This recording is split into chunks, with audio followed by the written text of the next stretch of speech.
இப்போதான் ஒரு தீபாவளி முடிஞ்சிருக்கு. பரபரப்பாக பட்டாசு கிளப்பி என் தம்பி எனக்கு வச்சிருந்த தண்ணி பாட்டிலையும் சேர்த்து குடிச்சிட்ருக்குறான். தண்ணி காட்டிட்டியா? நீ தான் காட்டி. இப்போல்லாம் ஆடியோ ரிலீஸுக்கு போகிறதுக்கே பயமாக இருக்கு. ஏதோ ஒவ்வொரு மேட்ரை ஒருத்தர் ஓப்பன் பண்ணி விட்டுறாங்க. நம்ம போய் சொன்னால் அப்புறம் இவன் தாண்டா சின்ன கவுண்டர் படம் எடுத்தவன், அதை போட்டு ஒரு குரூப்பில் போட்டு என்னை கழுவி ஊற்றுவாங்க.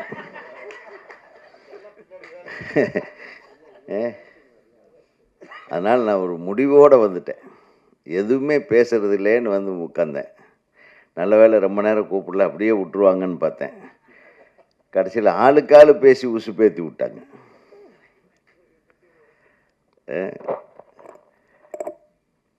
நான் இங்கே வந்ததுக்கு முதல் ரீசனே ரஞ்சித் தான். ரஞ்சித் வந்து கோயம்புத்தூரில் எங்கள் ஊருக்காரர் தம்பி. ஃபர்ஸ்ட் ஆஃப் ஆல் கோயம்புத்தூரில் நான் படித்த அதே கல்லூரியில் அவரும் படித்தார். ஸோ 2 பேர் காலேஜ் மேட்ஸ். அதுக்கப்புறம் நான் படித்த திரைப்பட கல்லூரியில் இவரும் படித்தார். ஸோ 2வது காலேஜ் மேட்டு. அதுக்கப்புறம் நம்ம இருக்கிற இண்டஸ்ட்ரியில் இவர் இருக்கிறாரு. அப்புறம் என் உறவுக்காரர். இனி இதை விட என்ன தகுதி வேணும் அவருக்கு? நீ நடிகராக இருந்தேன்னா டைரக்டராக இருந்தேன்னா ஒன்றும் இல்லை, நீ ஃபஸ்ட்டு என்னுடைய தம்பி, அவ்வளோதான். அதுக்கு மேலே தான் அதெல்லாம். இது 2வது படம் டைரக்ட் பண்ணியிருக்கிறாரு.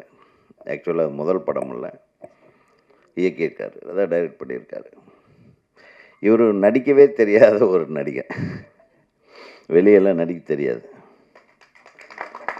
அவன் யதார்த்தமாக இருப்பான். எப்போ பார்த்தாலும் என்ன வாங்கினா நம்ம கோயம்புத்தூர்லேயோ அது ஃப்ளைட்லேயோ போகும்போது இறங்கணுன்னே, என்னங்கண்ணா எங்கேங்கண்ணா உங்களை கொண்டு போய் விடணும், தம்பி உன்னை எங்கே நான் இறக்கி விடணும் சொல்லு அப்படின்னு. இல்லைங்கண்ணா வாங்கினா ஒன்றா போவான்னு. இவர் வண்டி சும்மா வரும், என் வண்டியில் இறக்கிடுவார். இப்படி எங்கண்ணா எதாவது சாப்பிட்றீங்களா? தம்பி கோயம்புத்தூர்னா நான் எப்போவுமே இங்கே படிக்கும்போதே ஒரு டீயும் தேங்காய் பண்ணு சாப்பிட்டேன். வாழ்க்கையில் நான் வந்து படிப்பை முடித்தவன். இந்த தேங்காய் பண்ணை சாப்பிட்டு தாண்டா நான் இங்கேருந்து மற்ற வேலையவே ஸ்டார்ட் பண்ணுவேன். உடனே போய் 2 பேர் ஒரு பேக்கரியில் உட்காந்து தேங்காய் பண்ணுன்னு டீயும் சாப்பிடுவோம். ஸோ அந்த அளவுக்கு நாங்கள் 2 பேரும் க்ளோஸ். அவரை சந்திக்காத நாட்கள் எல்லாம் என் மனதிலே நான் அவரை வாழ்த்தி கொண்டிருப்பேன். அவரை சந்திக்கிற நாட்களெல்லாம் நேரில் வாழ்த்துவதை நான் வந்து பெருமையாக நினைத்து கொண்டிருக்கேன். இதுதான் எங்கள் உறவு. இதுக்கு மீறி இவன் கவுண்ட, நான் கவுண்டர் படம் எடுத்திருக்கேன், இதெல்லாம் ஒரு வெங்காயம் கிடையாது. உணர்வு ரீதியான படங்கள் எடுக்கணும். தப்பான உணர்வுகளை விதித்து தப்பாக சமுதாயத்தை வழிநடத்திருக்கிறவர்கள் தான் வந்து தப்பான ஜாதிக்காரங்க. அவன் மேல் ஜாதியாக இருந்தாலும் சரி, இன்னொரு ஜாதியாக இருந்தாலும், நல்ல உணர்வுகளோடு நல்ல எண்ணத்தோடு நல்ல எண்ணங்களை பிரதிபலிக்கிற ஜாதி படமே எடுத்தால் கூட அவன் நல்ல ஜாதிக்காரன், அவ்வளோதான். இப்படி வேறு மாதிரி இப்படி தான் ஐடியா பிடிக்க வேண்டியதாக இருக்குது. என்ன ஒவ்வொரு மேட்டரும் ஒவ்வொருத்தன் பேசிடுறான். நம்ம அது முதல்ல இந்த பேரரசை பேச விட்டாவே எனக்கு ரொம்ப டென்ஷன் ஆகிடுது. அது முதல்ல நான் பேசிடுவேன். இப்போ வேறு வழியே இல்லாமல் போச்சு. அவர் செயலாளர், இப்போ நான் தலைவர்ன்ற பொசிஷனுக்கு வந்த கடைசியில் வேறு வழியே இல்லாமல் மாட்டிக்கிட்டேன். நான் ஒரு கண்டென்ட் கொடுக்குறதுல மன்னன். பேர் அரசு ஜாதியை பற்றி கிழிச்செறிஞ்சிட்டான் பார்த்தீங்களா? வெப்போண்டாங்கிறான், வெய்யுங்கடா, அப்படி இல்லை எடுங்கடா அப்படிறான். இப்போ எது உண்மை எது போய் நான் ஒரே கன்ஃபியூஷனில் இருக்கு. பிள்ளையார போய் ஜாதியில் சேர்த்துட்டான். பிள்ளையார் பட்டியவே ஜாதியில் சேர்த்த ஒரே இயக்குனர் பேரரசு அவர்களே. உன் படம் எப்படி பேச வைக்குது பார்த்தியா? ஐயோ, சிலுக்குவார்பட்டின்னு ஒரு ஊர் இருக்கு. இது என்ன நம்பிங்க? சிலுக்கு பிறந்த ஊரா? இல்லை, சும்மா நம்ம ஊருக்காரங்க சார். தமிழ்நாட்டில் தாங்க உலகத்திலேயே பயங்கரமான கலைஞர்கள் சார் தமிழர்கள் எல்லாமே. ஒவ்வொரு ஊருக்கும் பேர் வச்சுருக்கானுங்க பாருங்கள். சிலுக்குவார்பட்டி, ஆட்டையாம்பட்டி, அப்படின்னா அங்கேயும் ஆட்டையை போட்டிருக்கானுங்க அந்த காலத்திலேயே. ஆட்டையாம்பட்டி, கொண்டலாம்பட்டி, அப்புறம் என்ன பட்டிப்பேன், ஏகப்பட்ட பட்டிகள் ஒவ்வொன்றுமே வித்தியாசமான பேராக இருக்கும். அப்படியே இந்த பழனிக்கு அந்த பக்கம் இந்த தென் மாவட்டங்கள் அப்படி இப்போ தேனி அந்த பக்கம் போனோம்னா எங்கள் ஊர் பக்கம் இருக்கிற, அதாவது கோயம்புத்தூர் சைடு கொங்கு மாவட்டத்தில் இருக்கிற அதே பேர் அங்கே இருக்கு. பொலவக்காளி வாளையம் அப்படின்னு ஒன்று. என்ன என்ன ஊர் பேர் சொல்லுங்க? பொலவக்காளி வாளையம். பொலவக்காளி வாளையம். அதுக்கு முன்னாடி ஒரு ஊர் போடி நாய்க்கனூர். பொலவக்காளி பாளையத்தை தாண்டி போனால் வாடி நாய்க்கனூர். சார் இது உண்மையா இருக்கு. இதே பார்த்தா அங்கே போடி நாய்க்கனூர்னு இருக்கு அந்த பக்கம்.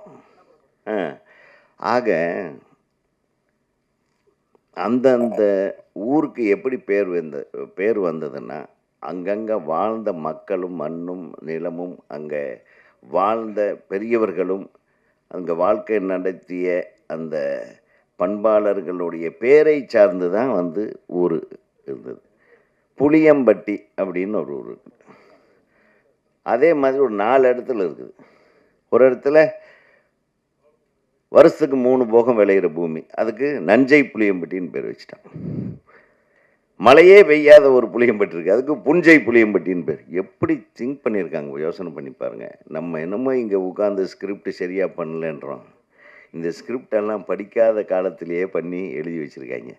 அதனால தான் நான் வாழ்நாள் பூரா படம் எடுத்தால் ஊர் பேரை தான் வைப்பேன் அப்படின்ட்டு என் தம்பி முடிவெடுத்து ஊர் பேரை மட்டும், ஏன்னா அதில் இலக்கியம் இருக்குது, அதில் ஒரு வரலாறு இருக்குது. கரெக்டாக கண்ணே? எப்படி உன்னை புகழ்ந்துட்டுனா அப்பா நல்ல வேறு ஜாதி கீதி கவுண்டங்க டப்புன்னு என்னை லுக் விட்டான் பாருங்க, பயந்துட்டேன் நான். எங்கடா எண்ணெய் போட்டு தாளிக்க போகிறான்னு தப்பிச்சேன். ஆக ஒரு நல்ல திரைப்படமாக இது வந்திருக்கிறதுக்கு எல்லா அடையாளமும் இருக்குது. ஒரு ட்ரெய்லரை பார்க்கும்போதோ ஒரு பாடல் காட்சியை பார்க்கும்போதோ எந்த ஒரு விரசமும் இல்லாமல் எந்த ஒரு கதைக்களத்தை எடுத்திருக்குமோ அந்த கதைக்களத்தை ஒரே ஒரு டைலாக்ல அது அதை அழகாக கம்யூனிகேட் பண்ணிடுறாரு. அது விவசாயிகளுக்காக, அதாவது விவசாயிகளை கொச்சைப்படுத்துவதற்கான வசனமாக நான் நினைக்கல. அது பேசுகிறவனை பொறுத்து தான். பேசுகிறவன் அதை கையில் எடுத்துக்கிட்டு நீ விதைக்கிறத வயிற்றில் விதைடான்றான் பாருங்க. அது அவன் அந்த அந்த அந்த கதாபாத்திரத்தோட ஜாதி வெறியை காட்டுது, ஏமாத்துற விஷயத்தை காட்டுது. அப்படி அதோடு நிறுத்திக்கிடுவோம். எல்லாமே ஜாதி வெறி பிடிச்சவங்க, எல்லா டைரக்டர்லையும் ஜாதி வெறி பிடிச்சவங்க. குறிப்பாக மற்ற இயக்குநர்கள் பேரையெல்லாம் சொல்லி நம்ம பேசக்கூடாது. மேடையில் நாகரிகம் அல்ல, மற்ற இயக்குநர்களுக்கும் அது நாகரிகம் அல்ல என்பதை நான் இங்கே தெரிவித்து கொள்ள விரும்புகிறேன். ஏன்னா இயக்குநர்கள் எல்லாமே ஒன்று தான். அவனுடைய படைப்பாற்றல் என்பது ஒவ்வொருத்தருக்கும் வேறுபடும். அவங்க கூட சேர்ந்து கதை எழுதுகிறவன் ஒருத்தனாக இருப்பான், இது பண்ணுறவன் ஒருத்தனாக இருப்பான். எப்படி ஒரே ஒரு இயக்குனர் தான் இதை பண்ணுறாருன்னெல்லாம் தயவு பண்ணி நமக்குள்ள ஒரு அவதூறோ அல்லது நமக்குள்ள ஒரு ஒரு ஒரு வேற்றுமை உணர்வுகளையோ விதைத்து விட வேண்டாம் என்பதை நான் அன்போடு இங்கே மேடையில் பேசியிருக்கும் இயக்குநர்களையும் சரி, இந்த நிகழ்ச்சியிலே கலந்து கொண்டிருப்பவர்களையும் சரி நான் கேட்கிறேன். இயக்குநர்கள் எல்லாரும் ஒரே மாதிரியானவர்களாகவே, நாம் நல்லதாகவே நினைப்போம். கெட்டதாக எடுத்தான்னா அந்த படத்தை நிராகரிங்க. அதன் மூலமாக மட்டும்தான் அவர்களுக்கு பாடம் கற்பிக்க வேண்டுமே தவிர நம்ம பேசி அப்புறம் உடனே இவங்க அங்கே நிற்பாங்க, அண்ணே அதை பற்றி சொன்னீங்களே அப்படின்னு. இது தேவையில்லாத. பார்த்திங்களா, இப்போ கொஞ்ச நாளாகவே இசைஞானி அவர்களை பற்றி எல்லா ஊடகங்களும் மாறி மாறி கருத்து தெரிவிச்சிட்ருக்கு. இதெல்லாம் தேவையில்லை. அவர் ஏதாச்சும் சொன்னாரா? அவர் யாரோ கிட்ட கேட்குறாரு, அவ்வளோதான். அவர் ஒரே ஒரு விஷயம், எனக்கு தெரிய மிகச்சிறந்த கவிஞர் கண்ணதாசன் அவர் சொன்னார். அதுக்கு ஒரு காரணத்தை சொல்லி அதை யாரையும் புண்படுத்துக்காது. இப்போ நானே எனக்கு சிறந்தவர்னா ஒருத்தனை தான் சொல்ல முடியும். அதுக்காக ஒரு டைரக்டர் பேரை சொல்லிட்டு இன்னொரு டைரக்டர் பேரை சொல்ல அவர் என் மேலே தப்பாக நினைக்கக்கூடாது இல்லையா? நான் நேசிக்கிறவர்ன்றது ஒன்று இருக்குது. எனக்கு சிறந்தவராகப்படுவது என்பது ஒவ்வொரு மனிதனுக்கு உண்டான தனிப்பட்ட விஷயம். இதை போய் பெருசுப்படுத்தி இது பண்ணி ஐயையோ பெரிய பயமாக இருக்கு. இப்போ ஒரு ஊடகம் என்பது உண்மையான புரிதலோடு நேர்மையான விஷயங்களை மக்களுக்கு சென்றடையச் சேர்ந்தால் நம்ம சமுதாயமும் வளரும். நமது ஊடகத்தை நேசிக்கிறவர்களும் அதை உங்கள் ஒரு குறிப்பிட்ட சேனலோ இதோ பத்திரிகையோ அந்த பத்திரிகையும் விரும்பி படிப்பாங்க. அடிக்கடி மாறி மாறி கருத்துக்களை போடுறதுனால என்னாகும், அந்த ஊடகத்தினுடைய உண்மைத்தன்மை மீது ஒரு ஒரு ஒரு ஒரு டவுட் வந்துடும். ஸோ அதை ஊடகங்களும் நம்ம அதை சரி செய்து கொள்ள வேண்டிய ஒரு நேரம் இது என்பதை சொல்லுவோம். ஏன்னா நம்ம 24 மணி நேரத்தில் நம்ம மொபைலை ஆன் பண்ணால் 24 மணி நேரத்தில் கிட்டத்தட்ட நம்ம ஒரு 2 மணி நேரம் 3 மணி நேரம் பார்த்தா கூட அதில் 2 மணி நேரம் இந்த மாதிரி எதுக்குமே உபயோகப்படாத தேவையில்லாத கருத்துகள் முதலிடம் பெறுகிறது. வாழ்க்கையில் நம்மளுக்கு ஒரு குழந்தை இருக்குது, குட்டி இருக்குது, நம்மளுக்கு ஒரு வாழ்க்கை இருக்குது, அந்த குழந்தைங்களை படிக்க வைக்க வேண்டிய ஒரு உணர்வு இருக்குது, பத்திரிகையாளர்களுக்கும் இருக்கிறது, அதை பார்க்குறவனுக்கும் இருக்குது. அதை எல்லாத்தையும் விட்டுட்டு வேறு ஏதோ சம்மந்தமில்லாத ஒரு மேட்டரை தூக்கி மைண்டில் போட்டுக்கிட்டு இப்படியே போச்சுன்னா கொஞ்ச நாளில் ஒரு மனுஷனாகவே இருக்க மாட்டான். தயவு பண்ணி இதை புரிஞ்சுக்குங்க. இது ஒரு விஞ்ஞான வளர்ச்சியை நம்ம எல்லாருமே தப்பாக பயன்படுத்த ஆரம்பிச்சிட்டோமோன்ற ஒரு பயம் வருது. அதனால் இது எல்லாம் பார்க்கும்போது சினிமாக்காரன் ரொம்ப உத்தமன்.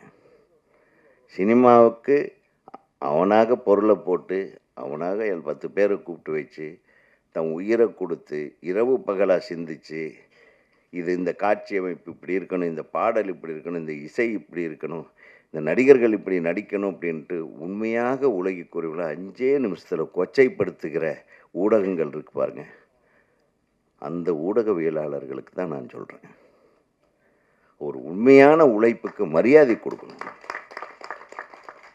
நீங்களே உங்கள் சேனலை நான் சப்ஸ்கிரைப் பண்ணல அப்படின்னா என்ன திட்டுவீங்க.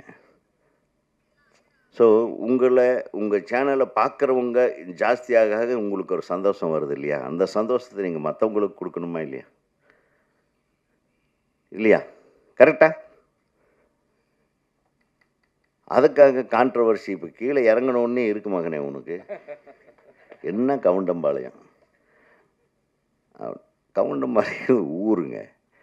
எங்கள் மேட்டுப்பாளையத்துக்கும் கோயம்புத்தூருக்கும் நடுவில் ஒரு ஊர். ஆமாம், அது கவுண்டம்பாளையம் தொகுதின்றது விடுங்க, கவுண்டம்பாளையங்கிறது ஒரு ஊர். அந்த ஊரில் இருக்கிற மக்களுக்கு உண்டான ஒரு விஷயத்தை ஒரு கவர்ச்சிகரமான ஒரு டைட்டில் அவருக்கு என்ன வேணும், அது இந்த கவுண்டம்பாளையம் அண்ணன் உடனே அவர் சொல்லக்கூடிய விஷயத்தை அவர் இதில் வச்சுருக்காருன்றது தெரியுது. அதனால் நீ கவுண்டம்பாளையம்னு வைக்கக்கூடாது, சின்ன கவுண்டர்னு வைக்கக்கூடாது, உடனே கொம்பு எடுத்துருவானுங்க. அப்பெல்லாம் பார்த்து ரசித்து சில்வர் ஜூப்ளி ஓடி போச்சு. ஜாதி பிரச்சனை வந்ததா? சின்ன கவுண்டர் ரிலீஸ் ஆன பெரிய ஜாதி கொந்தளிப்பு வந்ததா என்ன? ஒருத்தர் வரல. சின்ன கவுண்டர்னா ஒரு விவசாயி பற்றி படம். கவுண்டனுங்க விவசாயத்தை தவிர எதுவும் தெரியாது அந்த காலத்தில். அந்த காலகட்டத்தில் எடுக்கப்பட்ட ஒரு கதையினுடைய பதிவு தான் சின்ன கவுண்டர், அவ்வளோதான். அது சின்ன கவுண்டர் மாதிரியே நிறைய பேர், நிறைய கவுண்டர்கள் இருக்காங்க. கவுண்டர்களில் எத்தனை வகைகள் இருக்குன்றது பார்த்திங்கன்னா அது ஏகப்பட்ட வகைகள் இருக்குது. அதெல்லாம் சொன்னால் அப்புறம் ஜாதியை பிரசங்கம் பண்ணுற மாதிரி ஆகிடும். அதில் எந்த கவுண்டர்னு நீ கேட்பேன். இதுக்கெல்லாம் நம்ம பதில் சொல்ல முடியாது. எனக்கு பாதி தெரியும், பாதி எனக்கு தெரியாது. என் ஜாதியே என்னன்னு எனக்கு தெரியாது. இப்போ ஒரே ஒரு ஜாதி, சினிமா ஜாதி. நாங்கள் எல்லாம் சினிமாக்காரனுங்க, சினிமா ஜாதி, அவ்வளோ. உலகத்திலேயே உயர்ந்த ஜாதி சினிமா ஜாதி தான். உலகத்திலேயே உயர்ந்த தொழில் நான் மாறுபடுறேன், விவசாயத்துக்கு அடுத்தது சினிமா தொழில் தான்.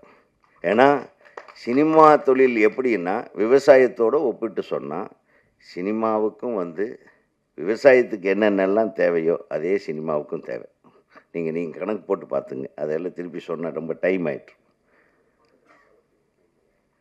விவசாயி தேவை, ஒரு டைரக்டர் தேவை, நிலம் தேவை, ஒரு ப்ரொடியூசர் தேவை, இல்லை வெள்ளாமை போடுறதுக்கு பணம் தேவை, ஒரு ஃபைனான்சியர் தேவை, புரியுங்க, ஒர்க்கர்ஸ் தேவை, லைட்மேன் தேவை, கலப்பை வேலை செய்கிறதுக்கு, களை எடுக்கிறதுக்கு, நாற்று நடுறதுக்கு, கதிரை அறுக்கிறதுக்கு ஆள் தேவை.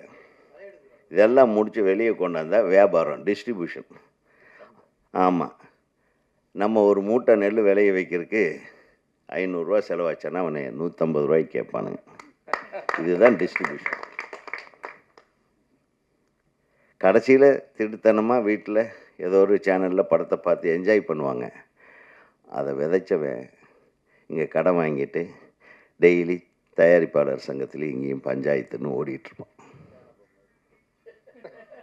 தேனப்பன் அழகாக பாருங்கள், தேனப்பன் படத்துக்கு 50,000 ரூபா நம்ம பேரரசு கொடுத்துருக்காப்புல ஒரு பாட்டுக்கு. என்ன 2 பாட்டு எடுக்க சொல்லிட்டு வெறும் 10,000 ரூபா தான் கொடுத்தாப்பு.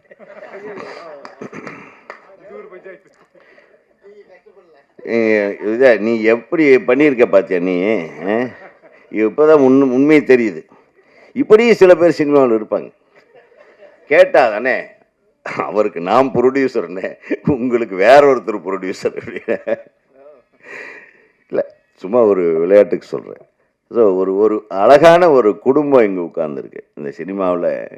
பாருங்கள், டெய்லி பஞ்சாயத்துன்னா லிஸ்ட்டு போடுற ஆளே இங்கே உட்காந்துருக்காரு. அதே மாதிரி அண்ணே அந்த யாரோ என்னாச்சுன்னு ஃபோன்லேயே கேட்பார் சௌந்தர்யனுக்கு. அவன் கொடுத்தானா, வந்தானா, போனானா. இந்த தொல்லையே பெருந்தொல்லையாக இருக்குது. நம்ம அது வேறு, அதெல்லாம் நாங்கள் சந்தோஷமாக ஏற்று செஞ்சுக்கிட்டு இருக்கோம். எதை எங்களால் முடிஞ்ச அளவுக்கு சினிமாவில் நடக்கிற லாஸுக்கும் பிரச்சனைகளையும் தீர்வு காண்றதுக்கு எல்லாருமே ஒற்றுமையாக தான் செயலாற்றி கொண்டிருக்கிறோம். அது குறிப்பாக நம்ம தயாரிப்பாளர் சங்கத்தில் இவங்க 2 பேர் வரிஞ்சு கட்டிட்டு நிற்பாங்க. எங்கே உண்மையிலுமே அவங்களுக்கு ஒரு மிகப்பெரிய கரவோசையோடு நம்ம வாழ்த்து சொன்னோம். ஒரு படத்துக்கு வாழ்த்துறது மட்டும் இல்லை, அந்த படத்துக்கு பிரச்சனை வரும்போதும் கூட நிற்கிறவங்களில் இவங்க 2 பேரும் முக்கியமான ஆட்கள். சில பிரச்சனையை நாங்களே ஃபோன்லேயே பேசி முடிச்சுடுவோம். அது பெருசாக ஆகிறதுக்கு முன்னாடியே ஒரு பிரச்சனையை முடிக்கணும். அந்த மாதிரி தான் இந்த படத்தை ஒரு பெரிய பிரச்சனை பொருளாக நீங்கள் எல்லாம் கருதாமல் அதை பெருசாக்கினா தான் விளம்பரம் இந்த படத்துக்கு சேரும்னு அர்த்தமே இல்லை. இப்போ ஏற்கனவே சொன்ன மாதிரி ஒரு தம்பி அழகாக சொன்னார், இந்த படம் வெளியே வந்தாவே அரங்கு நிறைந்த காட்சிகளாக ஓடிக்கொண்டிருக்கும் என்பதில் எந்த சந்தேகமும் இல்லை. அப்படி இருக்கட்டும். 2வது, ஒரு இயக்குனராக இவருக்கு ஒரு மிகப்பெரிய ஒரு கைத்தட்டல் கொடுக்கணும்னு நான் ஆசைப்பட்றேன். ஏன்னா இல்லை எதுக்கு என்ன உடனே கைத்தட்டுறீங்களே. அதாவது ஒரு படம் எடுக்கணுன்னா உடனே ஓகே, நான் ரஞ்சித்து, நான் ஹீரோவை நடித்து நானே டைரக்ட் பண்ணுறேன், ஓகே ஒரு இவங்களை போடலாம், ஒரு நயனதாராவை போடலாம், ஒரு த்ரிஷாவை கூப்பிட்டு பண்ணலாம், அப்படியெல்லாம் திங்க் பண்ணாமல் கவுண்டம்பாளையத்து போய் உட்காந்துட்டு கோயம்புத்தூருக்குள்ளேயே எவன் மேலாம் நடிப்பானோ அவங்களெல்லாம் அத்தனை பேரையும் நடிகன் ஆக்கியிருக்காங்க கோயம்புத்தூர் கவுண்டம்பாளையத்துக்காரங்களன்னா. அது ஒரு மிகப்பெரிய விஷயம். ஏன்னா அந்த தைரியம் வர்றது ஒரு இயக்குனருக்கு வராது, ஒரு நடிகனுக்கு வந்திருக்கு. ஸோ அந்த இடத்துல ஒரு நடிகனை எல்லாத்தையும் நடிக்க வச்சிடலாம்டா, விடா காசு போடுற ப்ரொடியூசரையும் ஒரு மிகப்பெரிய கதாபாத்திரம் 2 ப்ரொடியூசர்களும் நடிச்சிட்டாங்க. அந்த பாட்டில் நீங்கள் தான் நடிச்சிருந்தீங்க. என்ன நடிப்புங்க. அனைத்து தொழில்நுட்ப கலைஞர்களும், இயக்குனரும், நடிகர், ஹீரோயின் எல்லாத்துக்கும் என் மனமார்ந்த வாழ்த்துக்களை தமிழ்நாடு திரைப்பட இயக்குனர்கள் சங்கத்தின் சார்பாக நான் தெரிவித்துக்கொண்டு நன்றி கூறி விடைபெறுகிறேன். வணக்கம்.